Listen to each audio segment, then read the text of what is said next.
Hi, I'm Brooklyn Dipple. I'm going to be forming a DI as Jessica stated. So, start now.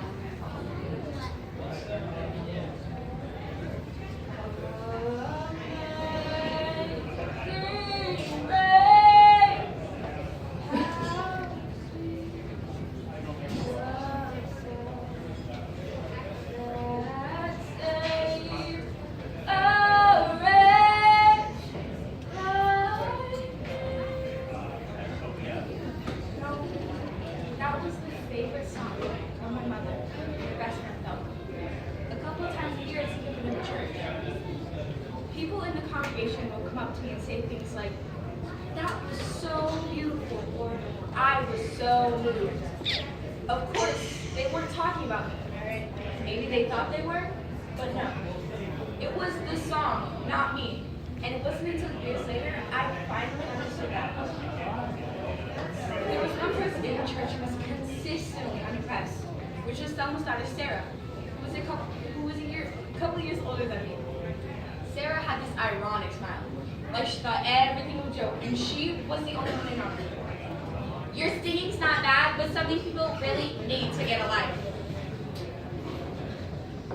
I should have been more offended on behalf of the congregation than myself, but of course I took it personally and pretty much stopped talking after that. Not that I think she noticed, she had plenty of people to hang out with. Sarah was a wild child. She drank, she partied, she spent a lot of time with a lot of different guys, and was determined to do whatever she wanted on her own terms. In 2005, 7,420 teens died or injured resulting from drunk driving accidents. The CDC reports that 1 in 10 high school students drinks and drives. In high school, it's hard to think of the long-term effects of your decision, but disaster can strike in an instant. Each time you get behind the wheel while under the influence, you risk injuring yourself and others. Today, we hear Sarah's story of tragedy and loss. Amazing Grace by Bradley Wolfe. Now, one night in the middle of winter, Sarah went to a party. From what I heard, she got drunk and snuck off with some guy named Chad. When Chad's girlfriend Sydney found out about it and confronted Sarah a couple hours later, there was a fight. Sydney lost. The fight, her boyfriend, and her dignity. Sarah knocked back a couple of celebratory shots and then drove home. She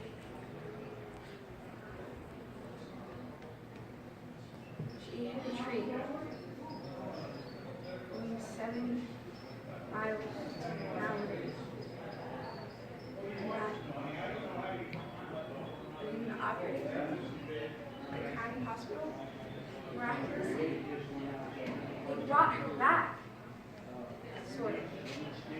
Sarah was in a coma, and things were touch and go for a while. To my surprise, it was a really hard time for me.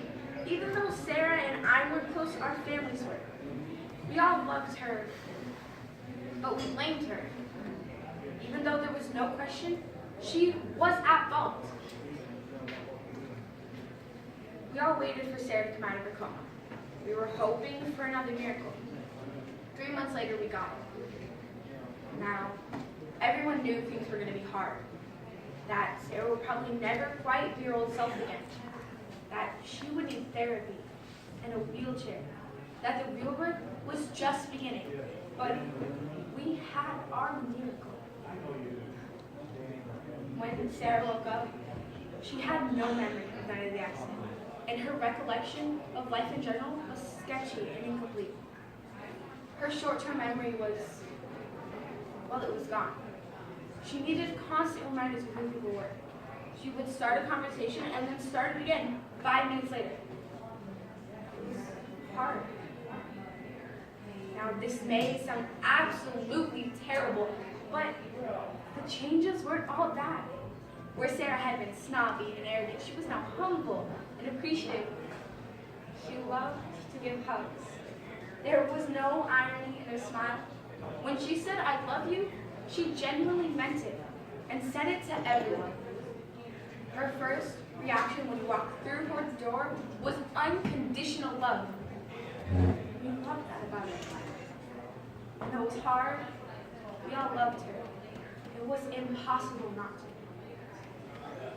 One evening, I was playing a board game with Sarah when I just stopped. All I could think was, why me? Why was I the one here? Why did I have to help Sarah get better? It wasn't a selfish thought. But people, by their nature, are selfish. We're never satisfied with what we have. Sometimes that's okay. Sometimes that's what keeps us going, but sometimes it makes us expect too much.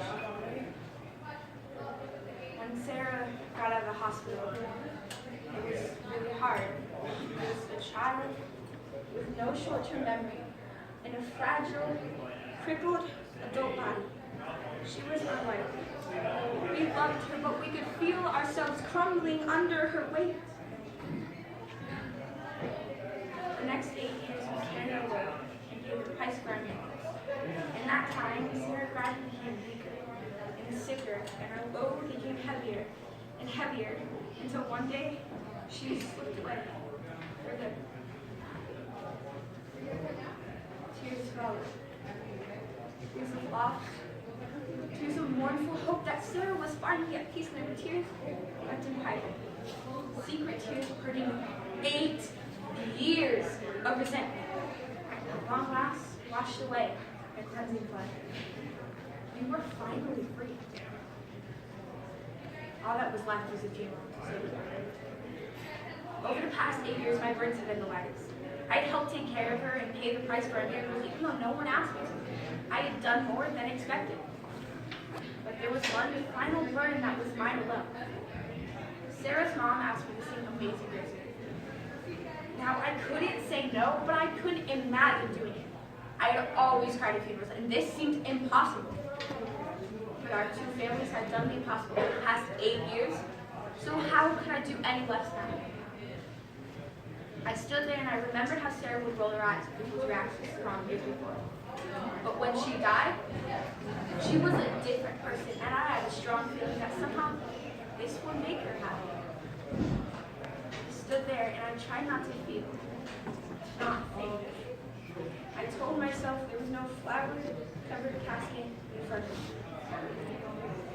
There was no sobbing congregation. There was no me. I did not exist. I realized what the congregation had been trying to express years before. The song made me feel happy, warm, and loved. And that's how I felt. That's the way Sarah would want us to feel.